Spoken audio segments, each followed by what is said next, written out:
یم عجیز ستا بنده ستا غلام کبریا ستا کرم ستا احسان ما معافی الله. السلام علیکم ورحمت الله وبرکاته. هدایت الله مومند د ننګرهار ولایت څخه سلامونه رالیږلي او د سلام نه وروسته لیکلي چې زه 5 پوښتنې لرم. لومړنۍ پوښتنه مې دا ده که یو څوک زیات ناروغ وي چې هغه ته سیرومونه بند وي او لمونځ د قضا کېدو په حال کې وي، نو دا سړی به څنګه لمونځ او څنګه تیمم کوي؟ مومند صاحب، که د ده ناروغي دې حد ته رسېدلې وي چې هغه قادر په اوداسه باندې نه وي او قادر په تیمم باندې وي، نو دا به تیمم کوي او خپل لمونځ به کوي. که د درېدو او د قیام توان یې درلوده، نو مونځ به په ولاړه باندې کوي، او که د ودرېدو توان یې نه درلوده، مونځ به په ناسته باندې کوي.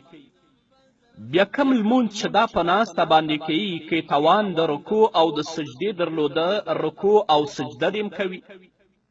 او که توان د رکوع او د سجدې نه درلوده، نو رکوع او سجدې ته به اشاره کوي، خو کومه اشاره چې سجدې ته کوي هغه به د رکوع نه لږ ښکته وي، لکه څنګه چې ابن عابدین الشامی په رد المحتار کې په 2م جلد کې 99 او 98 صفحه کې باب الصلاة المریض کې دې مسئلې ته پوره وضاحت ورکړی.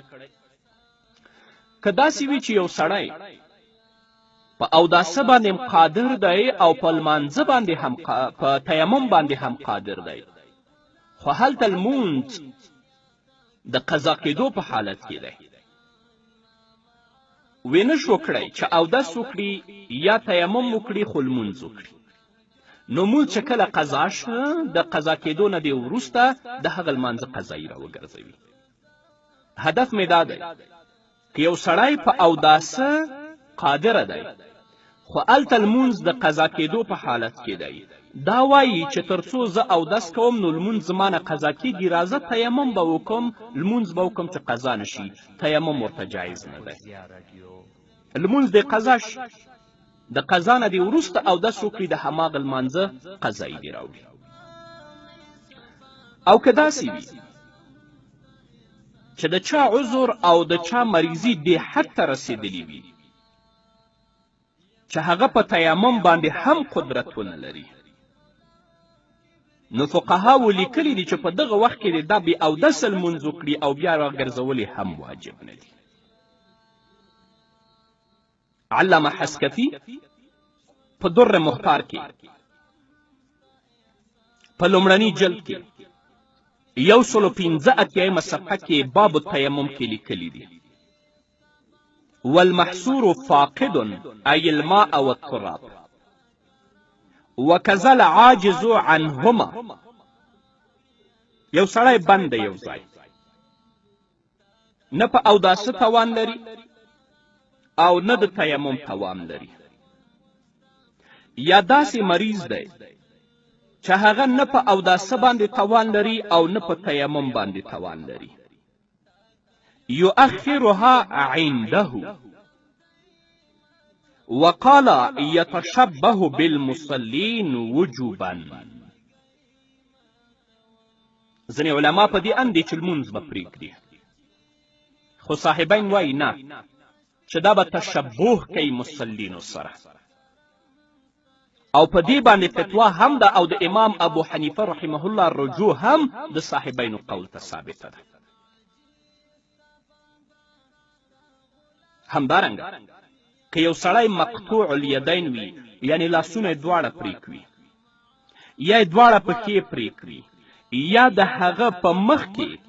زخم وي چې نه اودس کولی شي نه تیمم کولی شي،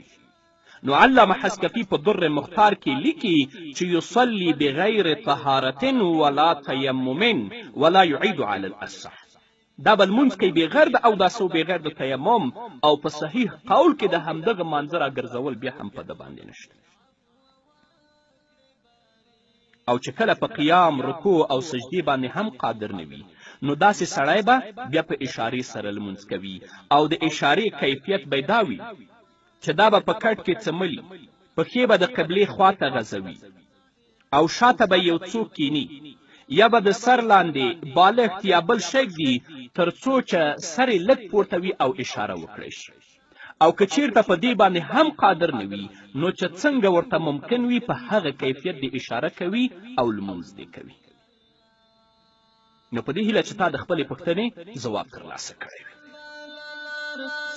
حضور ته درځم بزر ستا شفرما پاته زه نه لرم